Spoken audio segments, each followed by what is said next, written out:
Bonjour tout le monde. Dans le cadre d'une activité de lecture ou étude de texte, je vous propose une analyse du prologue de la tragédie moderne intitulée Antigone de Jean Anouilh.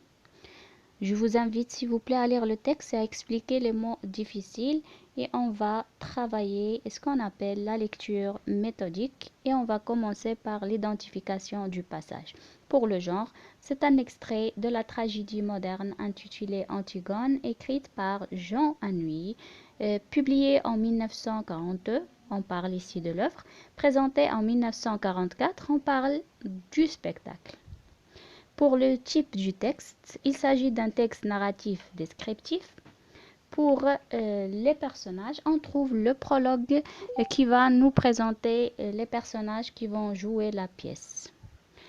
Pour le registre littéraire, bien sûr tragique, il s'agit du registre ou bien de la tonalité tragique. Et pour le lieu, c'est le palais royal de Thèbes. On a déjà dit que la tragédie respecte la règle des trois unités, l'unité du lieu, du temps et de l'action. Passons maintenant à la situation du passage. Bien sûr, ce texte est extrait de la tragédie moderne intitulée Antigone de Jean Anouilh, publiée en 1942 et présentée en 1944.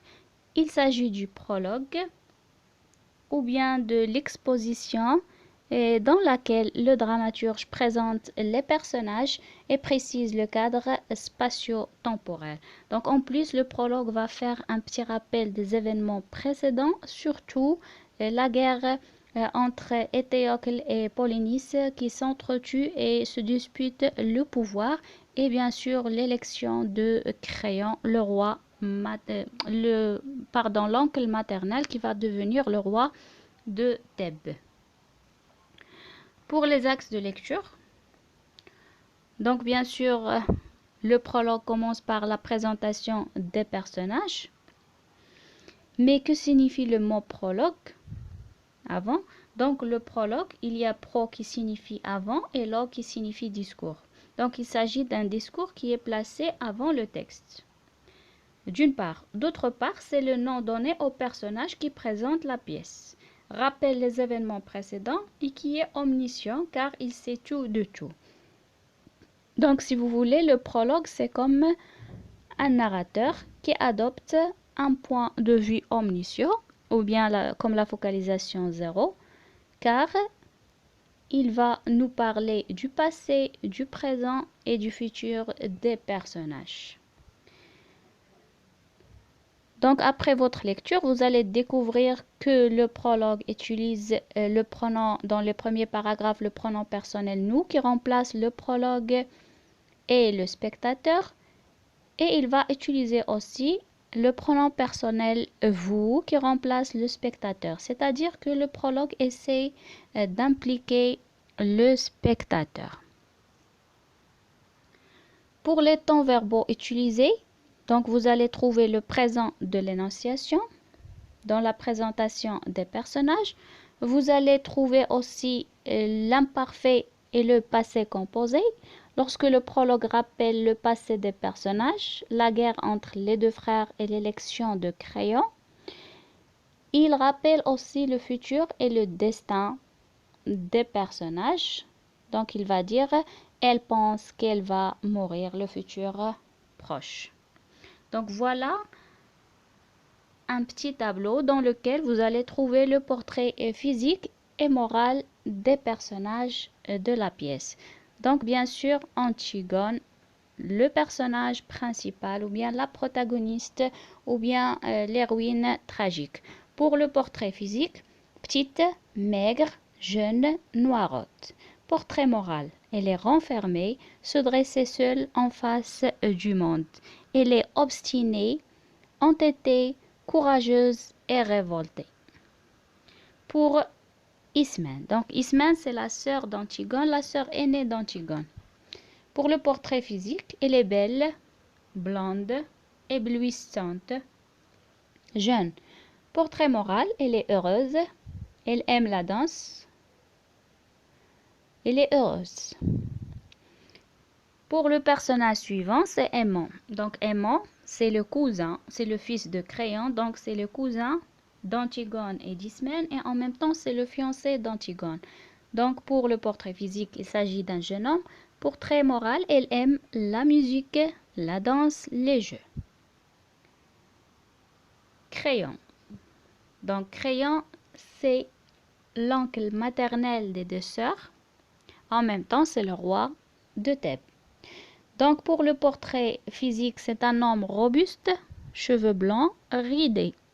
Pour le portrait moral, il aime la musique, les belles reliures, les longues flâneries chez les antiquaires de Thèbes. Personnage suivant, c'est Eurydice. Eurydice, c'est la femme de Créon et la mère d'Aimon. Donc c'est une vieille dame. Pour le portrait moral, elle est bonne, digne, aimante. Donc il passe toute la pièce à tricoter pour les pauvres de Thèbes. Donc personnage suivant, vous allez trouver le page. Petit, trop petit, ne peut rien pour Créon. Donc si vous voulez, le page, c'est un petit garçon qui accompagne Créon. Le messager, c'est un garçon pâle et solitaire. Portrait moral qui rêve adossé au mur solitaire. Il n'a pas envie de bavarder ni de se mêler aux autres. Donc, quel est le rôle du messager? C'est lui qui va annoncer la mort des personnages sur la scène, car on a dit que la tragédie interdit l'exposition de la mort sur la scène, car elle respecte la règle de bienséance. Les trois gardes. Trois hommes rougeaux. Ils sentent l'ail, le cuir et le vin rouge. Ils sont sales. Pour le portrait moral, ils jouent aux cartes. Ils sont dépourvus de toute imagination. Toujours innocents, toujours satisfaits. C'est-à-dire, ils ne se plaignent pas. Il y a un autre personnage qui s'appelle la nourrice. Donc, c'est la femme qui s'occupe des deux sœurs après la mort de leur mère, non pas Eurydice, pardon, Jocaste. C'est une femme qui est présentée comme naïve, avec un esprit simple. Donc, elle a un rôle protecteur, un rôle maternel, surtout pour Antigone. Donc, voilà la présentation des personnages. Pour le registre dominant dans ce passage, c'est le registre, bien sûr, tragique. Donc, quels sont les indices de ce registre littéraire dans le texte? Les champs lexicaux de la fatalité et de la mort. Donc, la fatalité, quels sont les indices? Solitude du personnage face au monde injuste. Solitude du personnage tragique Antigone face au roi, se dresser seul en face du monde. L'idée de la mort, elle pense qu'elle va mourir.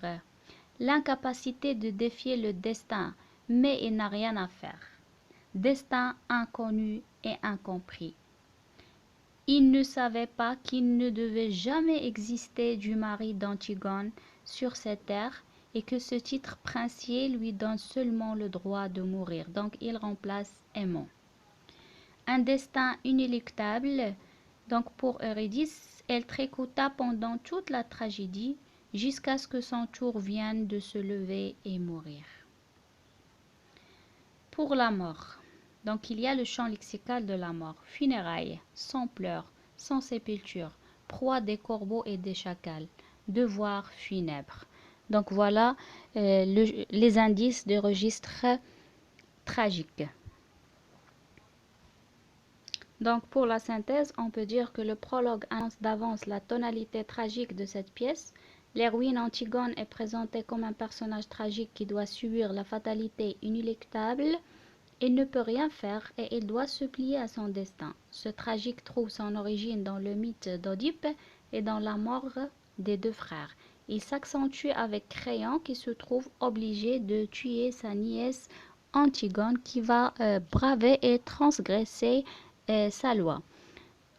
Donc Créon va refuser d'enterrer le cadavre de Polynice car il le considère comme un voyou et comme un traître.